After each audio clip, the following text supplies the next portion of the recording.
மலையில் மலர்ந்த காதல் பகுதி 5. மீராவின் தந்தைக்கு திடீரென மார்பில் கடுமையான வலி ஏற்பட்டது.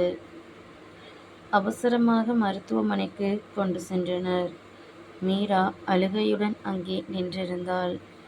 அப்பாவுக்கு எதுவும் ஆகக்கூடாது என்று மனதில் மீண்டும் மீண்டும் சொல்லிக்கொண்டாள். மருத்துவர் சில மணி நேரத்திற்கு பிறகு வெளியே வந்தார். அவருக்கு உடனடி சிகிச்சை தேவை. கொஞ்சம் கவனமாக இருக்க வேண்டும்.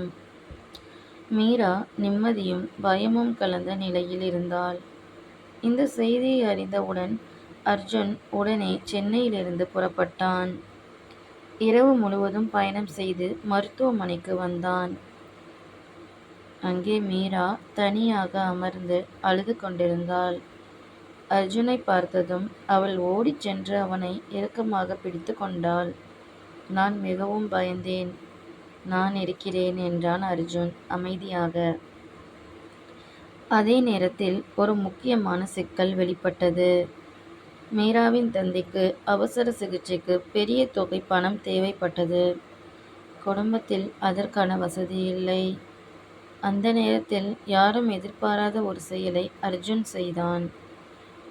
அவன் தனது சேமிப்பில் இருந்த எல்லா பணத்தையும் மருத்துவமனைக்கு கொடுத்தான்.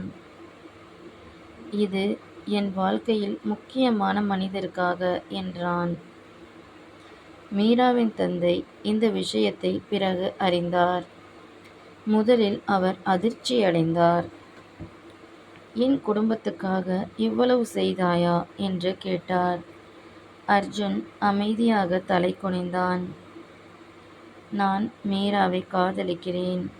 ஆனால் உங்கள் அனுமதி இல்லாமல் அவளை எடுத்துச் செல்ல மாட்டேன். அந்த வார்த்தைகள் மீராவின் தந்தையின் மனதை மெதுவாக மாற்றத் தொடங்கின. முதல் முறையாக அவர் அர்ஜுனை வேறு கண்களால் பார்த்தார். சில நாட்கள் கழித்து மீராவின் தந்தை குணமடைந்தார். வீட்டிற்கு திரும்பும் நாள் வந்தது. அவர் மெதுவாக அர்ஜுனை பார்த்து சொன்னார், நீ நல்ல மனிதன் போல இருக்கிறாய். ஆனால் என் மகளின் வாழ்க்கையை பற்றி நான் இன்னும் யோசிக்க வேண்டும். அர்ஜுன் தலையசைத்தான். மீரா அவனை வெளியே அழைத்துச் சென்றாள். என் அப்பா மெதுவாக மாறுகிறார். எனக்கு நம்பிக்கை இருக்கிறது. நமக்கு நேரம் தேவை என்றான் அர்ஜுன். அந்த மாலை அவர்கள் இருவரும் ஏரிக்கரைக்குச் சென்றனர். மழை மெதுவாக பெய்யத் தொடங்கியது. முந்தைய நினைவுகள் மீண்டும் மனதில் வந்தன. ஆனால் இந்த முறை அவர்கள் காதல் இன்னும் வலிமையானதாக இருந்தது. மழை மெதுவாக பெய்து கொண்டிருந்தது. ஏரிக்கரையில் மீராவும் அர்ஜுனும் அமைதியாக அமர்ந்திருந்தனர். இருவரின் முகத்திலும் நம்பிக்கையும் பயமும் கலந்திருந்தது. என் அப்பா மெதுவாக மாறுகிறார் என்றாள் மீரா. அர்ஜுன் அவளை பார்த்தான். ஆனால் இன்னும் முழுமையாக ஒப்புக்கொள்ளவில்லை. மீரா தலையசைத்தாள். நாம் காத்திருக்க வேண்டும். அடுத்த சில நாட்களில் மீராவின் தந்தை அர்ஜுனை பற்றி தனியாக யோசிக்கத் தொடங்கினார். அவன் செய்த உதவி, அவன் பேச்சு, அவன் மரியாதை எல்லாம் அவரின் மனதை தாக்கின. ஆனால் சமூகத்தின் அழுத்தமும் இருந்தது. காதல் திருமணம் சரியா என்று உறவினர்கள் கேள்வி எழுப்பினர். அவர் குழப்பத்தில் இருந்தார். ஒரு நாள் மீராவின் தந்தை அர்ஜுனை வீட்டிற்கு அழைத்தார். உன்னுடன் தனியாக பேச வேண்டும் என்றார். அர்ஜுனின் இதயம் வேகமாக துடித்தது. அந்த சந்திப்பு மிக முக்கியமானது. நீ என் மகளை உண்மையாக காதலிக்கிறாயா என்று கேட்டார். என் உயிரை விட அதிகமாக என்றான் அர்ஜுன்.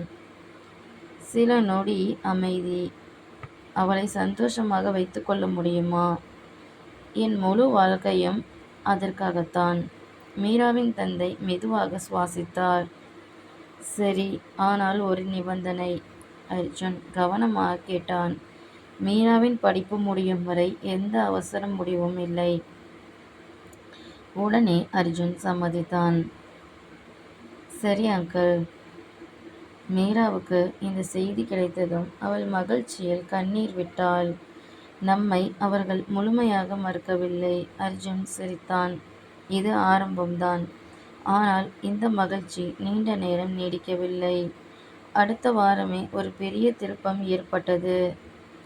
சென்னையில் வேலை பார்த்து கொண்டிருந்த அர்ஜுனுக்கு வெளிநாட்டு வேலை வாய்ப்பு கிடைத்தது. அது மிக உயர்ந்த சம்பளமும் வாழ்க்கையை மாற்றக்கூடிய வாய்ப்பும். ஆனால் ஒரு பிரச்சனை.